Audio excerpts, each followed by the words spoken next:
Blessings, everyone. So I know I don't have to do this video, but I want to. And it's not me explaining myself, but it's me clearing up some things, okay? Because this is social media. And once you tell a part of your life, your testimony, or whatever the case may be, you're going to have those with opinions and thoughts. And I understand that, okay? And I even want to clear up some stuff, not stuff that was lied about or, whatever the case may be, but just clear up some stuff. So first, I saw a comment that said basically Chico was shot in his head 13 times. And you're correct, he was shot in his head, but not 13 times. From my understanding, because the case, I'ma just be so transparent with y'all, and this is not me downing the detectives or the police department of that town, but they have so many cases on their desk, they can barely keep up with one, let alone try to, do their job effectively. So there was a lot of numbers. There was a lot of things thrown around, of course, in the early parts of the investigation. Now, we're not talking about the individual himself, the shooter, because that is that. I saw him and I was able to identify him, but I'm talking about the details that went in the case, like the number of shooting. Yes, early on, I heard 13. Okay, so you hear me saying that in the video up above when Snapchat did my interview. And once I went through the case, I heard 9. So I'm sitting there asking, like, I heard 13, I heard 9, which one is it? Okay, and I know that's not a big deal, okay, because it wasn't intentional. But, when you're going through so much, it looks like a movie. When you're hearing so much and then you finally are sitting there facing reality, like, man, I'm in court and this is my life. Everything is laid out, from the, what is it called? The examiners, her final report, his final report from when the investigation was going on. So within those years, which was about, I think, 5 to 6 years, it was a lot going on, okay? But one thing I know, okay, is that we survived, and I know who shot us. As far as seeing his face, we don't know him personally. It was not my ex. Someone said it was my ex. No, okay? So please be careful what y'all say. I get it. You're going off of my testimony of what I said, and it is what it is. But what I really want y'all to take from this testimony, and yes, I want to let Chico, aka, his name is Eric, aka Chico. Okay, I'll call him Chico because knowing him from a little girl and growing up with him, that was just his name. Now, Eric, yes, it's his government name, but I want to let him respectfully rest in peace, if that makes sense, along with still telling my testimony, which he is a part of. May he rest in peace. But also, y'all seeing the bigger picture that she found Jesus. She surrendered her life.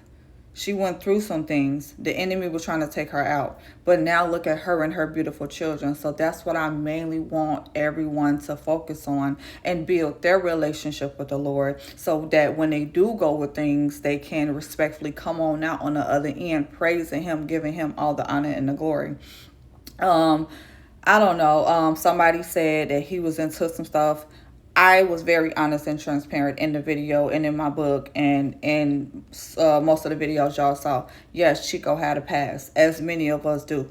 But this case, this instant was mistaken identity. They really thought that group of people, of course, who sent that shooter, who decided to do what he did, they thought he was somebody else.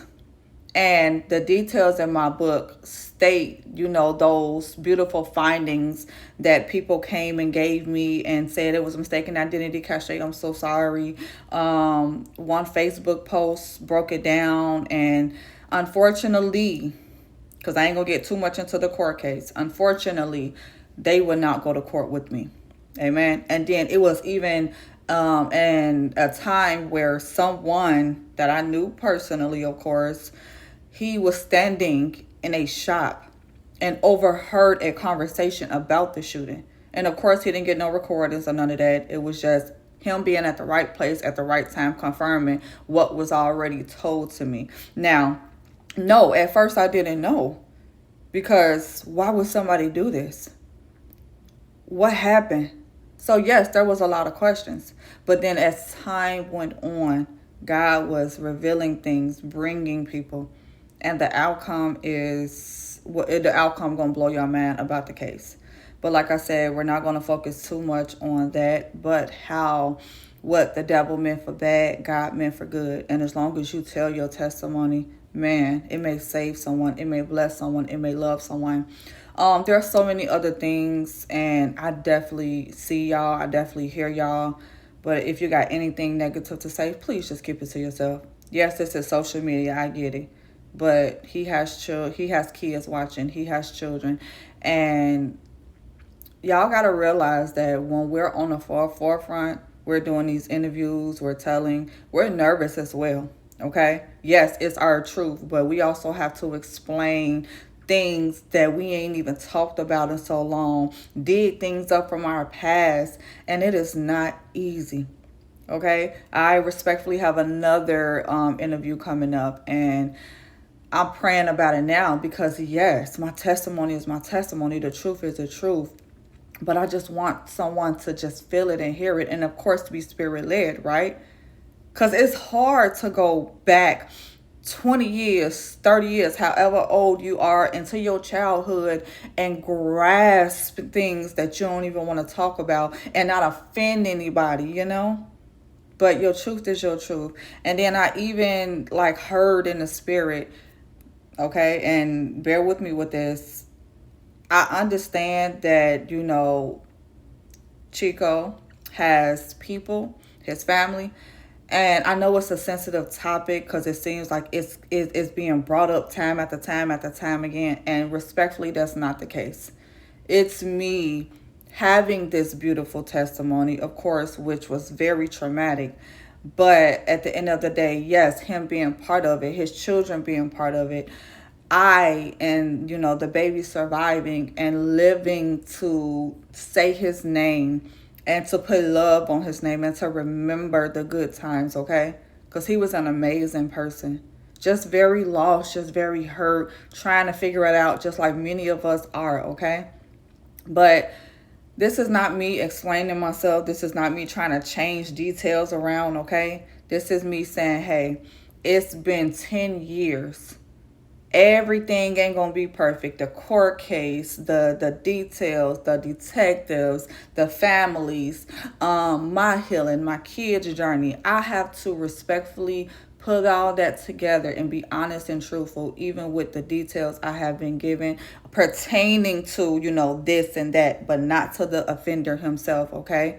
Let's not ever get that misconstrued, okay? Let's not ever get that confused. I know what I saw. I was alert the whole time. And God allowed me, God gave me that second breath, that second chance to live so I can tell this truth, so that I can praise his name, so that I can break generational chains and curses. So I pray that this video helped. Respectfully, if there's any questions, I'm going to use this video and some of my lives to answer your questions, because I know it may seem one way, it may seem another way, but just bear with me. My story has been the same for year after year after year. It ain't gonna never change. But like I said, we're human. And if there's any details, that I found out earlier that later came out on paper, forgive me. But at the end of the day, I'm going to keep testifying. I'm going to keep praising his name. And Chico, me and your kids love you. We really wish you were here with us. But you had to go. And one thing we're going to do is continue to love on you until we meet again. Bye, y'all.